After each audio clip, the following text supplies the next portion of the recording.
Hi guys, so Liz Truss, the International Trade Secretary, tweeted on the 2nd of March that the UK and Ghana have signed a trade deal. Now, she said in this tweet, "We have just signed a trade deal with Ghana, building on a trade relationship worth £1.2 billion. The agreement secures certainty for business, supports jobs in both nations, and sets the stage for closer trading ties in the years to come.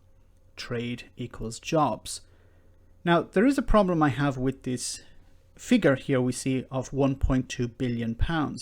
Is this 1.2 billion in extra trade, or is this 1.2 billion in current trade? Because unfortunately we can't scrutinize this deal because, well, Boris Johnson, Liz Truss and the government instructed the Conservative Party not to allow Parliament to scrutinize deals. Yes, the Conservative Party voted to stop the Conservative Party from scrutinizing trade deals. So the trade deal must be extremely good if they don't want people to actually look at it. Now, I want to show you the current agreement that exists between Ghana and the EU. It says here, and I leave a link in the description to this document, it says Ghana's Economic Partnership Agreement, EPA, with the EU entered into force in December 2016. Now remember that the UK was a member of the EU in 2016. This agreement will be replaced by the regional EU West Africa EPA once the latter comes into force. The EPA is a development-oriented free trade agreement. Under it, the EU provides duty-free, quota-free access for Ghana's exports to the EU from the first day of application. For its part, Ghana will progressively reduce its tariffs to zero for 78% of imports from the EU by 2029. The tariff-cutting process started in 2020, creating significant new export opportunities for EU exporters. In the future, the EU and Ghana might decide to expand the EPA to include, for example, provisions on investment and trade in services. And as I said, I'll leave a link in the description. There is more detail further down in the document.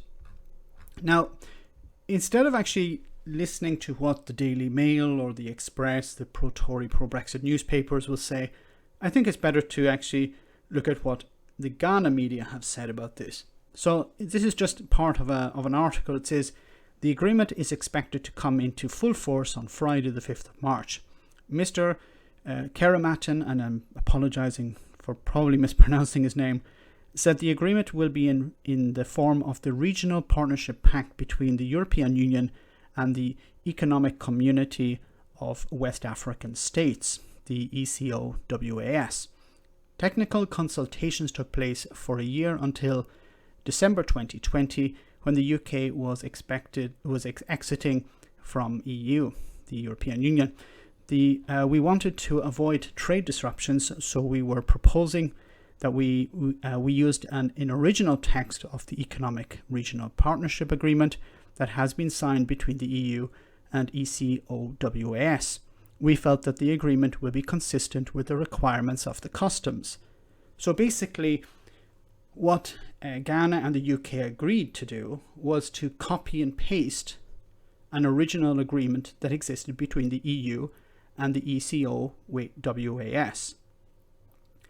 This is also called a rollover agreement. Now you're probably thinking, well, how does that help? Wouldn't that be a problem for the EU?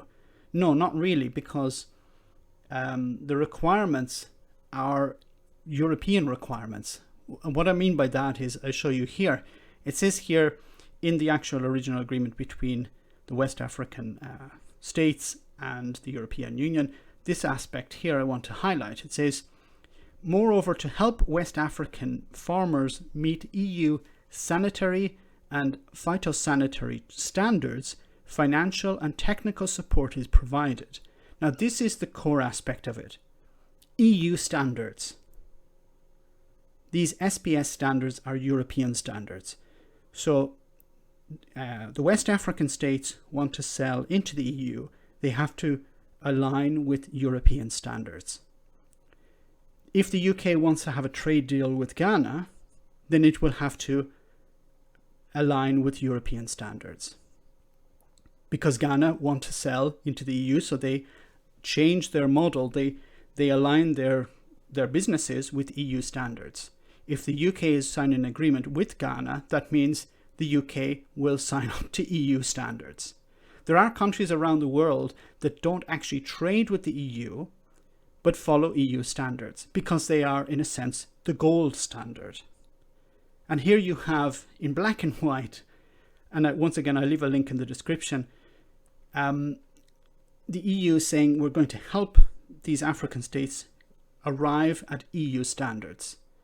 And the UK is basically copying and pasting this agreement.